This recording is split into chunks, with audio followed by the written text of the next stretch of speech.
Hello there, you beautiful people, and welcome to the Python Bible. Now this is just a quick video to let you know what you can expect from the course and how it's going to be structured. So what makes this course awesome? Well, one great benefit you get from this course is that it's project based.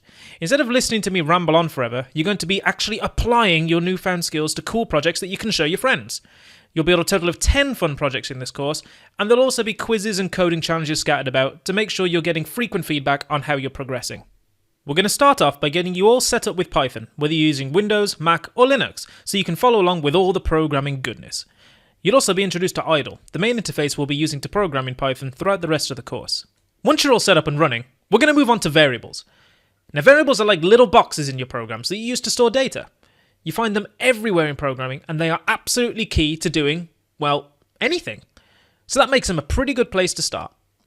We'll then move on to learn how to use numbers in Python. Numbers are absolutely everywhere in programming, and if you learn this section well, you may never need to do maths ever again. In this section, we'll also meet our very first project. We'll be using numbers to create a health potion for an imaginary video game. Pretty sweet, right? After that, we're going to move away from the world of ones and zeros and learn how to manage text in our Python programs in order to create customized and meaningful experiences for our users. We'll be using this knowledge to ask our users a bunch of questions and then write a piece of text all about them. We'll also learn about how to slice and dice text and apply this to an email slicer project. By the way, no emails were harmed in the making of this course.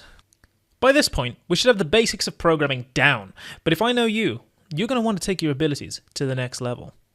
This is where logic comes in. Logic allows your programs to do multiple actions depending on the situation that they're facing. If anyone asks, just wink and tell them you're learning AI.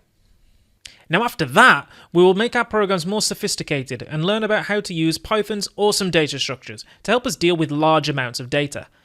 We'll start off by making Travis, the ridiculous security system.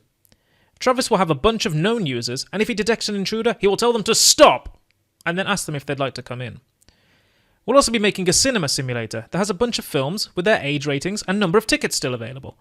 When someone comes to buy a ticket, the program will check that they're old enough and that there are enough tickets left.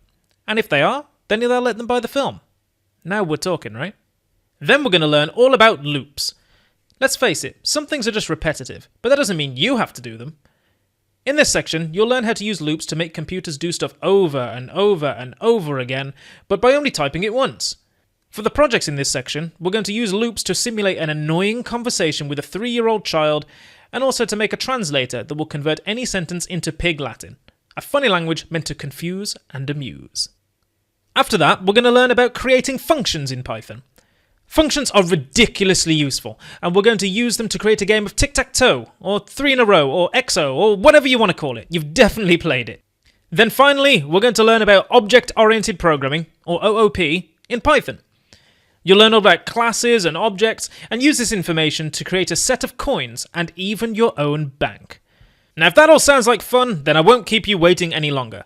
Let's get you all set up and running with Python.